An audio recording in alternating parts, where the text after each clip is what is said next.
I have two videos to show you concerning the campaigns of the two main contenders for president in next month's elections in Uganda, ladies and gentlemen. But before I show you those two videos, there is a statistic that is actually uncomfortable to note in Africa, in Africa's elections, ladies and gentlemen. There have been a few notable cases in Africa where a long-sitting president actually lost power through the ballot box and not through a coup. Yes, just a handful. And when I say a long-sitting president, this is what I mean. A president who has or was in power for at least 20 years and above. And the stats indicate that in many cases, the long-serving presidents are more likely to win than to lose in any elections in Africa. Now, these are the names of the few times a long-serving president lost his seat through an election in Africa. First is President Kenneth Kaunda of Zambia. He ruled for 27 years and lost in an election, ladies and gentlemen. Then President Yahya Jammeh of the Gambia ruled for 22 years and also lost an election. Ladies and gentlemen, these are the only two names so far in a continent that is plagued with coups and long-time president. That a long-time president, serving president, was removed through the ballot in an election. These are the only two times. In most cases, like I said, they win in elections. Now, we have at least 10 of such long-term serving presidents in Africa who have consistently won. At least 10 against 2.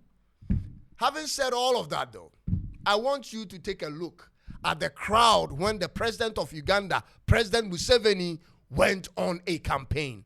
Take a look at this.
That's a huge and colorful crowd. Now, let's also take a look at the crowd that came out when the main contender, Bobi Wine, also went out on a campaign. Take a look at the video.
not even the rains could deter the crowd from coming out. This is going to go down as the toughest elections in Uganda's history. Mark my words. In spite of reports of Ugandan government sabotaging the campaign of Bobi Wine and all of that, it appears the people are unperturbed. From the 34.8% of the 2021 elections, Bobi Wine is reaching for the absolute majority in January next year's election. He will be aiming for the 50% of the votes plus one. That's what actually makes you president in Ugandan elections, ladies and gentlemen. The battle has a little over 1 month to go. It is actually scheduled on 15th of January 2026. I personally am of the view that it is time for a fresh start for not just Uganda, but also for Equatorial Guinea, for Cameroon, and all the rest of the long-term serving presidents and their countries.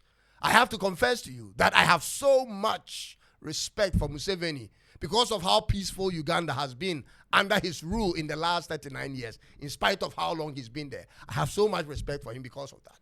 But I still strongly believe Uganda's next chapter in terms of development will not be led by Museveni. Fresh legs are needed. That's what I'm trying to say. Museveni took over as president in 1986 when the GDP of Uganda was $3.92 billion. And in 39 years, he's grown it to $61.3 billion. He's added $57.38 billion to Uganda's GDP in 39 years, which translates to a yearly average of $1.5 billion. Now, a yearly additional GDP average of $1.5 billion is pretty low, especially when you compare that with the resources they have. But it is what it is. That is his overall record going into this election against a firebrand who has won his way into politics with his popularity and courage from music, from musician to a president. That will be a story worth telling, ladies and gentlemen. The contest, however, will not be an easy one. Not for Museveni and not for Bobi Wine. And it may go for a runoff when no one gets a clear win in the first round. Ladies and gentlemen, people of Uganda, you have to buckle up for the impact. I mean, it's not going to be an easy one. I don't know who you support in the election and why. But whatever the case may be, I hope no life is lost by the end of this election in Uganda. And a coup in Uganda is totally not welcome. Bobby, you are setting the pace for a lot of young Africans who may be planning to do what you are attempting to do. And a win for you, Bobby, will be a win for many in Africa. Therefore, I wish you all the best. My name is Cyrus, and this is Tuntum Network in Accra, Ghana. Be sure to subscribe if today is your first time watching us. I'll see you in the next one. It is bye-bye for now.